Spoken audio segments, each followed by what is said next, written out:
오늘 함께 은혜 나누실 말씀 창세기 27장 8절로 10절까지의 말씀입니다. 창세기 27장 8절에서 10절 말씀입니다. 우리 다 같이 한 목소리로 합독하시겠습니다. 그런즉 내 아들아, 내 말을 따라 내가 네게 명하는 대로 염소떼에 가서 거기서 좋은 염소 새끼 2마리를 내게로 가져오면 내가 그것으로 내 아버지를 위하여 그가 즐기시는 별미를 만들리니 내가 그것을 내 아버지께 가져다 드려서 그가 죽기 전에 내게 축복하기 위하여 잡수시게 하라. 아멘.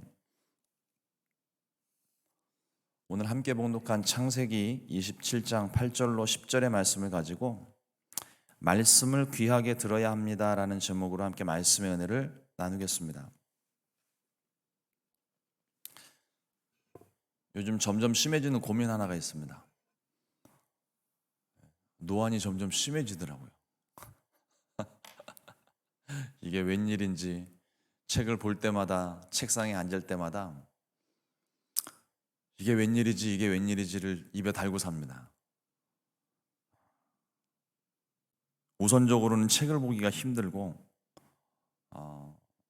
집안의 어떤 시시콜콜한 자잘한 일들을 할 때도 이 지금 노안의 범위가 애매해서 안경을 끼면 안 보이고 벗으면 가까이 가야 되고 이게 되게 애매한 위치에 있어요. 얼마 전에도 이게 벽에 붙은 나사 못을 좀 확인할 일이 있었는데 이게 까치발을 들어도 안 보이고 안경을 끼면은 노안 때문에 안 보이고 벗으면 까치발을 들어도 안 되니까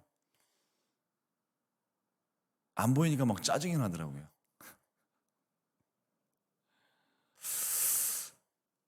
한국에 갔을 때 안경점 사장님, 그러니까 미국에 와가지고 노안이 점점 심해진다고 이제 얘기를 하고 안경을 새로 좀 맞춰야 되나, 옆에 분들이 또 주변의 목사님들 중에 교제하던 목사님들 중에 다초점 렌즈를 끼시는 분들이 생겨서 그거를 좀 여쭤보려고 안경을 새로 좀 해보려고 사장님께 가서 여쭤봤더니 목사님 지금 시기가 되게 애매한 상황이어서 버틸 수 있는 데까지 끝까지 좀 버텨보시라고 그래서 다초점 렌즈를 안 끼고 그냥 일반 렌즈를 껴가지고 왔는데 시카고 와서 굉장히 후회를 하고 있습니다. 할 걸 하는 생각을 요즘 많이 좀 하고 있습니다. 말씀을 보다가 이삭이 나이가 들어서 눈이 흐려지는 모습을 보니까 이게 어떤 마음인가, 요즘 절실히 마음이 이렇게 탁 와서 닿는 것 같아요. 근데 진짜 문제는 노안으로 책을 볼 수 없는 것이 아니더라고요. 진짜 문제는 영적인 노안입니다. 우리가 믿음을 가지고 있는 이상 웬만해서는 믿음을 포기하는 일이 아마 없을 거예요. 그런데 영적으로 보이지 않으면, 분별하지 못하게 되면 불편한 정도가 아니라 심각한 일이 발생할 수가 있습니다. 오늘 본문에 이삭이 눈이 어두워졌다 말씀하고 있습니다. 첫 번째로 살펴볼 것이 눈이 어두워진 이삭에 관한 내용입니다. 나이가 들어 눈이 보이지 않게 되는 것은 어쩌면 당연한 것인지 모르겠어요. 물론 주변에 보면 연세가 아무리 드셔도 안경도 쓰지 않으시고 노안도 없으시고 깨끗하신 분들 뵙는데 너무 부럽더라고요. 저는 아주 어렸을 때 겉멋이 들어서 멀쩡한 눈 보이지 않는다고 얘기를 했더니 안경점 사장님께서 그걸 눈치채시고 도수도 없는 안경을 맞춰주셨어요. 근데 참 신기한 게 도수도 없는 안경인데 일단 걸치고 나니까 눈이 급격하게 나빠지더라고요. 6개월 사이에 눈이 그냥 확 나빠져서 진짜 안경을 끼기 시작했거든요.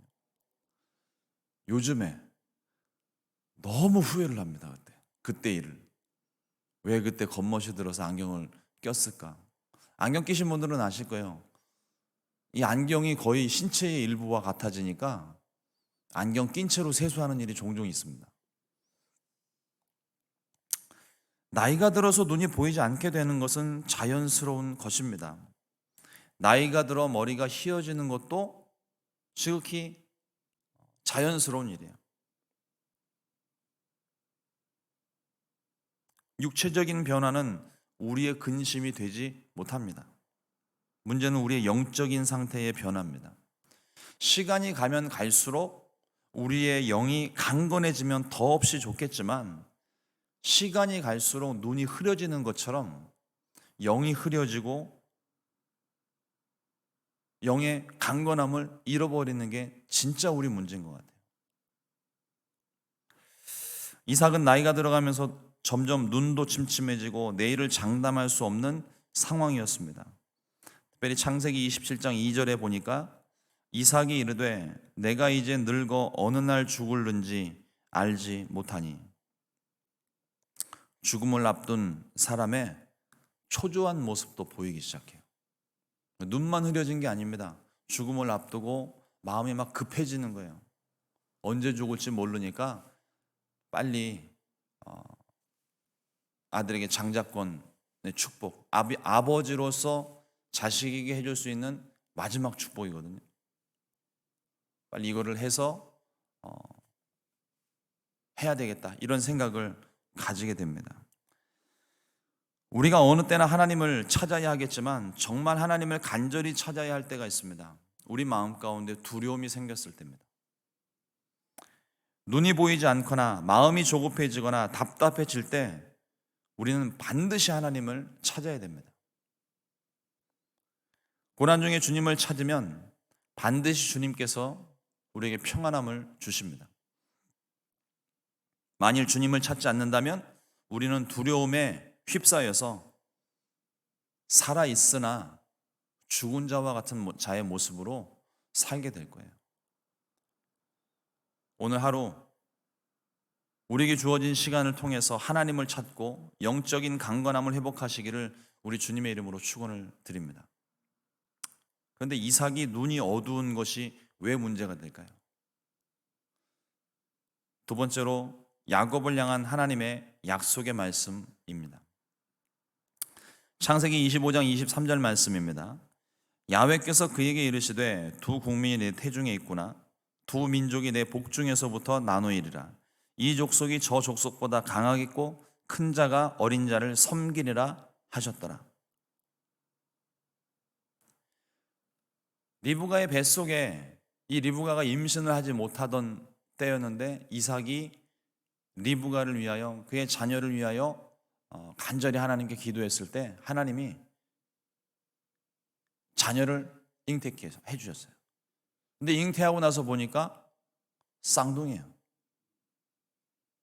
근데 이 속에서 엄마 뱃속에서 이 둘이 얼마나 싸우는지 그거를 겉으로 느낄 만큼 너무 힘들어서 하나님 앞에 간구를 해요. 그 정도로 심하게 이게 좀 싸움이 있었나 봐요. 그때 하나님께서 이삭에게 또 리브가에게 허락해 주신 말씀입니다. 세상의 이치대로라면 야곱이, 그러니까 형 야곱이 동생 야곱이 형 에서를 섬기는 게 지극히 당연한 일입니다. 아랫사람이 윗사람을 존중해야 되겠죠. 근데 말씀대로라면, 오늘 방금 제가 봉독한 창세기 25장 23절의 말씀대로라면 형 에서가 동생 야곱을 섬기게 돼 있다고 되어져 있어요. 근데 이삭은 이 말씀을 듣고도, 이게 리브가가 들었던 이삭이 들었던 어쨌든 부부니까 들었던 그 말씀을 서로 나누지 않았겠습니까? 서로가 알고 있는 말씀이에요. 분명한 하나님의 말씀이에요. 근데 이 말씀을 알고 있음에도 불구하고 기억을 못하는 건지, 하나님의 말씀을 무시를 하는 것인지, 눈이 흐려지니까 영적으로도 흐려져서 그걸 기억을 못하는 것인지 에서에게 장자의 축복을 주려고 했습니다. 이삭의 편애예요. 첫째 아들을 향한 집착과도 같습니다. 이삭과 리브가가 사랑한 아들이 서로 다르죠. 이삭은 에서를 사랑했고 리브가는 야곱을 사랑했습니다. 둘 다 거의 집착에 가까운 사랑입니다. 오늘 말씀 단락에도 보면 독특한 표현이 하나 있는데 이삭이 그의 아들 에서에게라고 기록을 하고 있고 리브가가 그의 아들 야곱에게라고 기록을 하고 있습니다. 그냥 에서에게 야곱에게 말하면 될 것을 굳이 그의 아들을 강조합니다. 또 하나, 에서는 장자의 축복을 중요하게 생각지 않고 있습니다.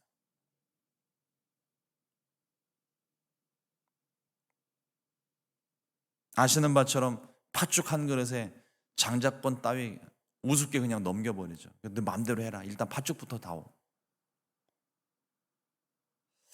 가볍게 여기고 대수롭지 않게 생각을 했던 것 같습니다. 어쩌면 자기가 형이니까 너무 당연하게 생각을 했는지 모르겠어요. 그러나 작은 것이 소중한 것입니다. 당연한 게 소중한 거예요. 우리 코로나 시기를 지나면서 우리가 가장 많이 했던 말이 무엇입니까? 일상의 소중함. 우리 별거 아닌 걸로 알고 생각했던 그 하루하루의 일상들이 이게 얼마나 소중했는지 통제되고 나니까 아는 거잖아요. 그 전까지는 그거에 대해서 한 번도, 물론 생각한 사람들이 있겠죠? 한 번도 그거에 대해서 우리가 깊게 고민을 안 했던 것 같아요. 그런데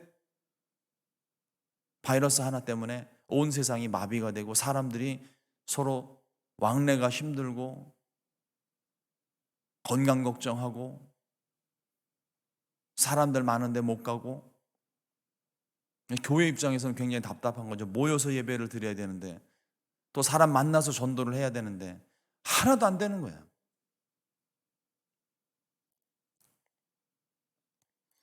이삭은 하나님께서 두 아이를 향해 하셨던 말씀을 마음속에 깊이 간직했어야만 했습니다. 하나님의 말씀을 의미 없이 그냥 흘려보내면 안 됩니다. 이삭은 육신의 눈이 어두운 것처럼 영의 눈이 어두워져서 하나님의 뜻을 분별하지 못했고 또 자신의 생각을 따라 관습에 따라 큰아들 에서에게 장자의 복을 주기를 원했습니다. 조급함 때문에 깊이 생각을 하지 못했고 하나님께 충분히 묻지 않았어요. 이 장자의 축복을 해주는 것이 굉장히 큰 의미가 있고 중요한 의미가 있는데 이 엄청난 일을 행할 때 이삭은 하나님께 단 한 번도 묻지 않습니다. 물었다면, 기도했다면 하나님이 깨닫게 해주지 않으셨을까요? 우리가 받은 하나님의 말씀 중에 어느 것 하나 가볍게 여기고 지나치는 혹은 무시하는 말씀이 없어야 할 줄로 믿습니다. 하나님의 말씀은 너무나도 당연한 말씀일지라도 하나도 소홀히 들으면 안 됩니다. 귀 기울여 들어야 되고 그 말씀을 가슴속에 깊이 새기고 있어야 돼요. 세상은 장자에게 많은 권한과 지위를 허락해 주지만 하나님은 장자니까 무조건 주시는 것이 아닙니다. 하나님의 주권적 선택이에요. 자격이나 조건을 갖추었기 때문에 선택하신 것이 아니라 은혜로 선택하신 것입니다. 이것이 하나님의 주권이라는 거예요. 하나님이 선택하신 기준과 이유가 있겠죠. 근데 우리는 그걸 다 모릅니다. 그러니까 하나님께서 이처럼 장자가 아닌 차자에게, 이삭에게 하나님께서 복을 주실 때 사람들이 의아하게 생각을 합니다. 왜 하나님이 저렇게 하셨지? 우리는 다 몰라요. 지금은 몰라요. 근데 시간이 지나면 지날수록 우리는 점차로 하나님의 뜻을 그제서야 조금씩 깨닫기 시작을 합니다. 오늘 하루 저와 여러분들에게 부어주시는 하나님의 은혜, 또 값없이 주시는 은혜, 주권적으로 선택하신 은혜가 충만하시기를 주님의 이름으로 축원을 드립니다. 세 번째로 리브가의 계획을 한번 봅니다. 이삭이 에서에게 장자의 복을 주려고 할 때 리브가가 듣고 야곱에게 장자의 복을 주고 싶어 합니다.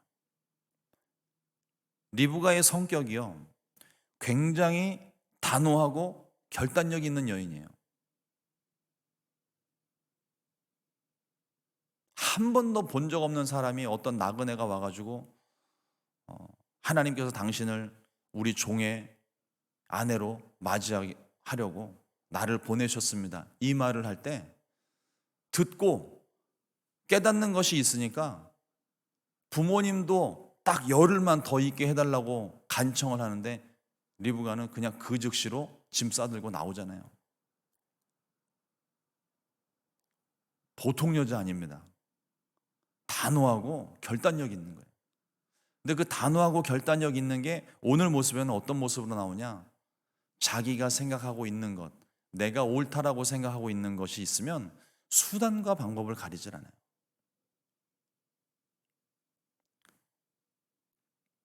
야곱이 혹시라도 거짓이 탄로나면 저주를 받지 않을까 걱정했지만 리브가는 내가 다 책임을 지겠노라고.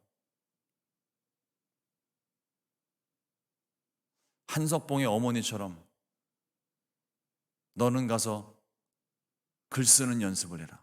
나는 떡을 쏠 테니. 가서 염소 갖고 오면 내가 맛있게 요리를 해서 네가 장자의 축복을 받을 수 있게 내가 다 할 테니까 아무 걱정하지 말라고 아들의 마음을 위로합니다.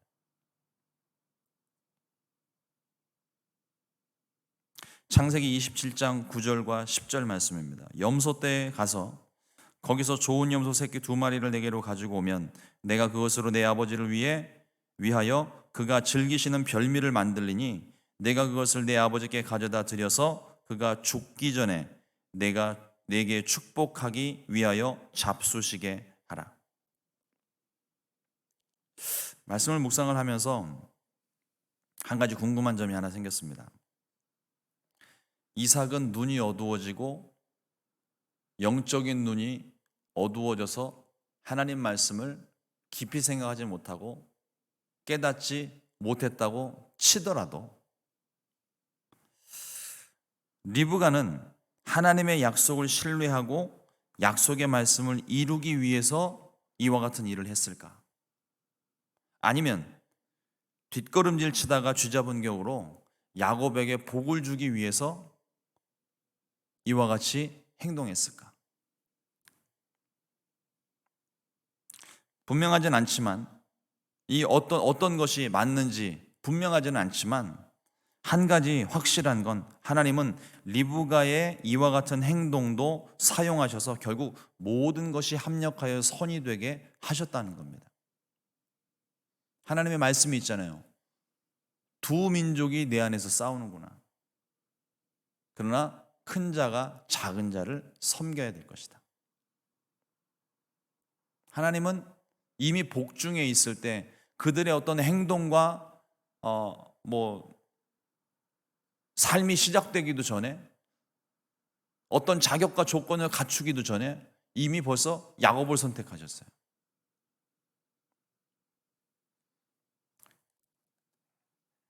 하나님의 뜻을 이루기 위해서 불법적인 일, 거짓된 일을 우리가 해도 되는 걸까요? 지금 리브가가 하나님의 그 말씀을 본인이 간직을 하고 있었든 아니면 까먹고 그냥 좀 실수로 다른 것을 했든 간에 그 말씀이 이루어지는 과정을 지금 우리 보고 있잖아요. 그런데 제 마음속에 걸리는 것이 무엇이냐면 그 하나님의 뜻을 이루기 위해서 우리가 거짓을 말해도 되는 걸까요? 소위 세상 사람들이 말하는 하얀 거짓말. 그게 그 사람을 어떤 위로하기 위한 어떤 단순한 어떤 목적이라면 혹시 모르겠는데 하나님의 뜻을 이루기 위해서 하얀 거짓말을 하는 게 과연 옳은 일일까요? 제가 이 고민을 하는 이유가 뭐였냐면, 전에 한번 제가 간증 잠깐 드렸던 것 같은데, 미국을 들어올 때 무비자로 들어왔어요.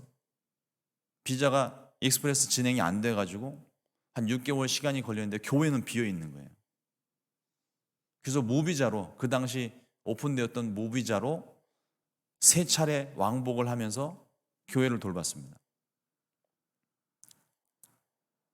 근데 그 무비자로 와가지고 제가 교회에서 설교를 하고 생활을 하는 것이 법적으로 안 되는 일이에요. 그게 이민국에 알려지게 되면 바로 추방이 되는 거죠. 비자 중단되는 거예요. 공항을 왔다 갔다 하면서 그 심사관들을 만나고 이야기를 하는데, 나 놀러 왔다, 친구들 만나러 왔다, 가족들 만나러 왔다, 그냥 구경하러 왔다, 이 말을 하는 게 너무 힘든 거예요. 진짜 제가 홍길동이 된 것 같더라고요. 목사를 목사라고 부르지를 못하고 2, 3개월에 한 번씩 와가지고 눈에 보이는 뻔한 거짓말하고 있고, 늘 그 공항을 무사히 통과는 하죠. 무사히 통과는 하는데, 통과하고 이제 집으로, 숙소로 들어가는 그 발걸음이 너무 힘든 거예요. 마음이 막 쫙 가라앉고, 내가 지금 이게 뭐 하는 짓인가? 하나님, 제가 왜 이렇게 지금 해야 되는 거죠?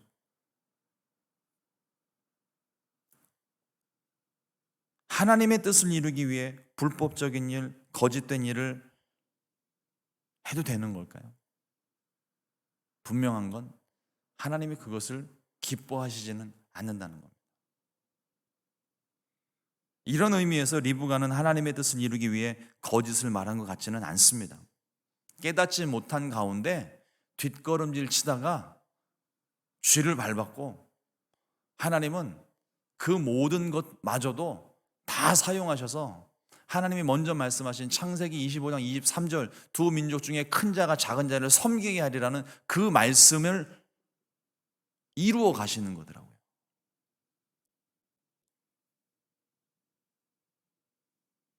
깨닫지 못한 가운데 가졌던 욕심, 자기가 사랑하는 아들이 장자의 축복을 받았으면 좋겠다는 그 욕심을 하나님께서 역으로 사용을 하셨습니다.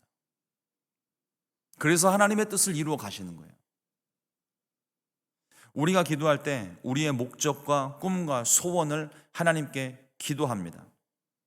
구하라고 하셨으니 구할 수 있고, 받은 줄로 믿으라 하셨으니 믿을 수 있습니다. 그러나 우리의 모든 기도에 반드시 포함시켜야 될 기도의 내용이 하나 있습니다. 우리를 통해 주님의 뜻이 이루어지게 하는 것입니다. 나의 목적을 이루는 것은 부차적인 거예요. 우리가 날마다 간구해야 될 것은, 주님의 뜻이 이루어지기를 원합니다. 오늘도 나의 삶을 통하여 주님의 뜻이 이루어지기를 원합니다. 내가 깨닫지 못하여도, 내가 그것을 행하지 못하여도 하나님께서 반드시 역사하셔서 간섭하셔서 하나님의 뜻이 이루어지기 원합니다. 주님께서 우리에게 그 기도의 내용을, 기도의 본을 우리 가운데 보이시고 가르쳐 주셨잖아요. 마태복음 26장 39절 말씀에, 조금 나아가서 얼굴을 땅에 대시고 엎드려 기도하여 이르시되, 내 아버지여, 만일 할만하시거든 이 잔을 내게서 지나가게 하옵소서. 그러나 나의 원대로 마시옵고 아버지의 원대로 하옵소서. 내 목적을 이루는 게 우선이 아니라 하나님의 뜻이 이루어지는 게 우선인 겁니다. 내가 간절히 바라고, 심지어는 내가 바라는 것 이게 안 되면 내가 목숨을 잃는 그런 위기에 처해 있을지라도 상관없는 거예요. 하나님의 뜻이 이루어지는 게 가장 최우선이 돼야 되는 거예요. 오늘 하루 내게 주신 주의 말씀을 귀하게 여기고 나의 삶을 통해 주님의 뜻이 이루어지기를, 그렇게 쓰임받게 되시기를 우리 주님의 이름으로 축원을 드립니다. 기도하겠습니다. 하나님 아버지, 감사합니다. 오늘도 주의 말씀 허락해 주셔서 그 말씀 함께 나누며 주님의 뜻이 이루어져가는 과정을 봅니다. 우리의 삶을 통해서 오늘 하루 주님의 뜻이 이루어지기를 원합니다. 나의 기도와 또 행동들을 통하여 선한 일들을 통하여 하나님의 뜻을 이루어 주시옵고 뿐만 아니라 나의 실수와 깨닫지 못하는 가운데에도 결국 나의 모든 삶을 통하여 주님의 뜻이 이루어질 수 있기를 원합니다. 우리의 삶이 하나님의 뜻을 이루는 복된 삶이 되게 해주시고 그러므로 우리 마음 가운데 주셨던 비록 작은 말씀일지라도 스쳐 지나가듯 흘려버리는 말씀 되지 않게 도와주시고 항상 우리 마음 가운데 깊숙이 새기고 간직하여서 하나님의 뜻이 이루어질 때 하나님께서 이와 같이 말씀하신 것 이루셨노라고 깨달을 수 있고 증언할 수 있도록 주님 우리 가운데 역사하여 주시옵소서. 하나님 이 아침에 은혜로 시작하오니 오늘 하루도 주님의 은혜로 충만한 하루, 은혜로 마무리되는 복된 날 되기를 간절히 소망하고 예수님의 이름으로 기도드렸습니다. 아멘.